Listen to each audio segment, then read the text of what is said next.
नमस्कार। कैसे हैं आप? आज के हमारे पॉलिटिकल पंगा के इस एपिसोड में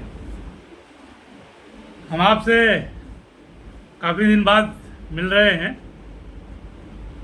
बात बड़े मज़े की है। एनडीए 3 और मोदी जी का कार्यकाल 3। मोदी जी तीसरी बार शपथ ग्रहण लेने वाले हैं। तो हम आज इसी बात पे चर्चा करेंगे कि मोदी जी का कार्यकाल 3 कैसा है। शुरुआत करते हैं चुनाव परिणाम आने के बाद बीजेपी कार्यालय में मोदी जी के हुए पहले संबोधन के विषय में। उसके पहले ये बता दूं कि भाजपा और मोदी जी भगवान राम का नाम लेकर इतने साल से सत्ता में रहे और कुर्सी हथियाते रहे, शासन में आते रहे। कुछ इस बार ऐसा हुआ कि भगवान राम से जुड़ी हुई सीटें, जैसे अयोध्या जहाँ भगवान राम ने जन्म लिया, चित्रकूट जहाँ भगवान ने अपने वनवास काल का काफ़ी दिन बिताया, महाराष्ट्र का रामटेक जहाँ कहते हैं भगवान राम ने वहाँ पे कुछ दिन विश्राम किया। उसके बाद पंचवटी जो नासिक जिले में, जहाँ से राम रावण की कहानी का आरंभ हुआ, और उसके बाद रामेश्वरम जहाँ पे भगवान श्री राम ने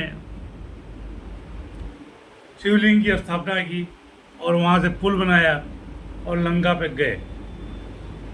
ये तमाम कहानियाँ आप रामायण में सुन चुके हैं। अब आप पूछेंगे इन जगहों का नाम मैं क्यों ले रहा हूँ। इन जगहों का नाम इसलिए ले रहा हूँ कि ये सारी जगह भगवान राम से जुड़ी हुई हैं। फिर आप पूछेंगे कि भगवान राम से जुड़ी हुई है तो फिर क्या हुआ ये कि ये सारी जगह, चाहे अयोध्या हो, चाहे चित्रकूट हो, चाहे रामटेक हो, और चाहे नासिक हो, और चाहे रामेश्वरम हो, ये सारी सीटें बीजेपी हार गई।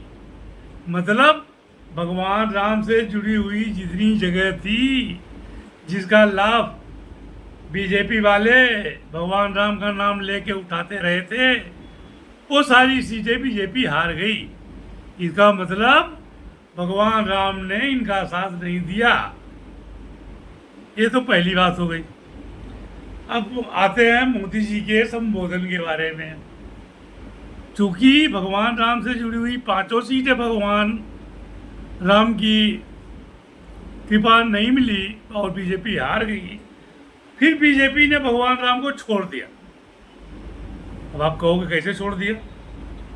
तो जो बीजेपी के मुख्यालय पे मोदी जी का पहला संबोधन हुआ, अगर आप उसका वीडियो देखेंगे तो उन्होंने अपना अभिवादन शुरू किया जय जगन्नाथ से। अब लो, ये जगन्नाथ का कनेक्शन बीजेपी से कैसे हो गया? तो मैं आपको बता दूं कि जय जगन्नाथ उड़ीसा में स्थित है, पुरी में, और बीजेपी को पुरी में और उड़ीसा में अपार जन समर्थन मिला है।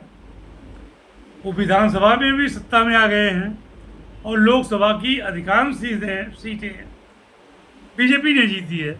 तो इनकी निष्ठा भगवान श्री राम से हटकर जगन्नाथ भगवान पर आ गई। जो विपक्षी लोग, चाहे समाजवादी पार्टी के हों, चाहे कांग्रेस के हों, समय समय पे कहते रहे हैं कि इनको भगवान से कुछ लेना देना नहीं, ये भगवान के नाम पे सत्ता चाहते हैं और सत्ता के लिए भगवान नाम का इस्तेमाल करते हैं।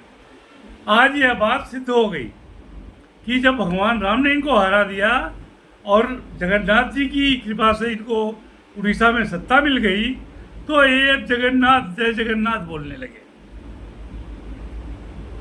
तो ये है बीजेपी की असलियत और सच्चाई। तो दूसरी बात क्या आती है? संबोधन के शुरुआत में तो मोदी जी ने जय जगन्नाथ बोला। क्यों बोला वो मैंने आपको बता दिया। अब दूसरी बात सुनिए। मोदी जी ने दूसरी बात ये बोली कि मैं भ्रष्टाचार का खात्मा करके रहूंगा। अगर जोक ऑफ द डे या झूठ ऑफ द डे का कंपटीशन होगा तो मोदी जी का यह वक्तव्य वर्ल्ड रिकॉर्ड तोड़ेगा। वर्ल्ड रिकॉर्ड मतलब इस दुनिया में इससे बड़ा झूठ कुछ नहीं हो सकता। क्यों नहीं हो सकता? जिनको जिनको मोदी जी ने महान भ्रष्टाचारी भ्रष्टतम व्यक्ति का खिताब दिया वो सारे आजकल बीजेपी में है या बीजेपी के सहयोगी है। जब सारे भ्रष्ट लोग सारे भ्रष्टाचारी बीजेपी में हैं तो सवाल ये उठता है कि मोदी जी भ्रष्टाचार मिटाएंगे कैसे? पहली बात। दूसरी बात, इलेक्टोरल बॉन्ड के नाम पे आपने चंदा लिया। जिन पार्टियों से चंदा लिया उसके पहले उनके ऊपर ईडी और सीबीआई के छापे डलवाए। वो पार्टियां सीबीआई और ईडी के छापों से बचने के लिए आपको भारी भरकम इलेक्टोरल बॉन्ड के रूप में चंदा देती है। उसके बाद उनके ऊपर कार्रवाई रुक जाती है, ईडी सीबीआई रुक जाती है और उनको क्लीन चिट दे दी जाती है। इससे बड़ा भ्रष्टाचार क्या होगा भाई? अगर इससे बड़ा भ्रष्टाचार कुछ होता है तो आप बताइए। और नहीं होता है तो फिर मोदी जी भ्रष्टाचार खत्म कैसे करेंगे? दूसरी बात, मोदी जी ने एक ट्रस्ट बनाया था जिसमें बीजेपी के ही 3 वरिष्ठतम नेता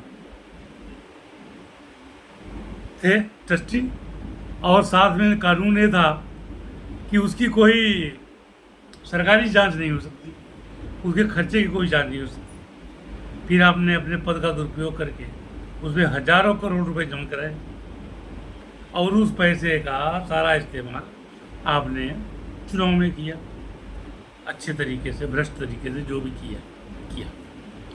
तो ये भ्रष्टाचार का दूसरा रूप है। फिर आप कैसे कर सकते हैं भ्रष्टाचार खत्म करेंगे? इसका मतलब ये हुआ कि आप की कथनी और करनी दोनों में बहुत फर्क है। मोदी जी आपने राजनीतिक जीवन काफ़ी जिया है, काफ़ी दिन तक लोगों को, चाहे गुजरात के लोगों को चाहे हिंदुस्तान के लोगों को, काफ़ी मूर्ख बनाया है। लोगों को कभी झांसा दे के, कभी सपने दिखा के, कभी सफ़ेद झूठ बोल के लोगों को काफ़ी गोलियां दी। लेकिन सारी पब्लिक ऐसी नहीं, कम से कम यूपी की पब्लिक तो ऐसी नहीं।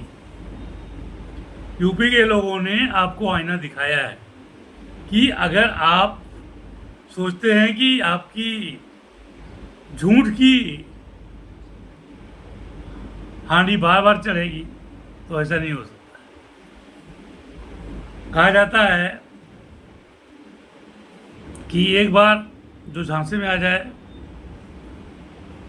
वो शरीफ होता है, 2 बार जो झांसे में आ जाए वो भोला होता है, और जो बार बार झांसे में आ जाए वो मूर्ख होता है। यूपी की जनता ने यह साबित कर दिया कि वो शरीफ तो हो सकते हैं, भोले भी हो सकते हैं, लेकिन मूर्ख कतई नहीं है। और इसलिए यूपी की जनता ने आपको दिन में तारे दिखा दिए।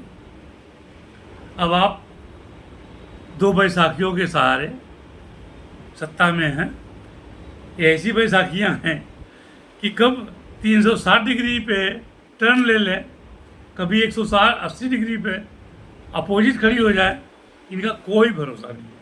इनका राजनीतिक इतिहास बताता है कि ये रातों रात पलट जाएंगे। और जैसा आपका एटीट्यूड है कि आप तानाशाही में विश्वास करते हैं, अपनी बात बनवाने में विश्वास करते हैं, और ये दोनों काफ़ी मेच्योर पॉलिटिशियन हैं, ये आपकी बात मानेंगे इसमें संशय है। इसलिए हम चाहेंगे कि आप कम से कम तीसरे टर्म में देश की जनता को मूर्ख समझने की भूल बिल्कुल न करें और सच्चाई के रास्ते पे चलें, ईमानदारी के रास्ते पे चलें और छल कपट की राजनीति करना बंद करें। दोस्तों, आज के लिए इतना ही। अगले एपिसोड में आपसे फिर मिलेंगे और आपसे उम्मीद करेंगे कि हमारी बातें आपको पसंद आएगी होगी, और अगर आई हैं तो हमारे चैनल को सब्सक्राइब और लाइक करना न भूलें। धन्यवाद। जय श्री राम।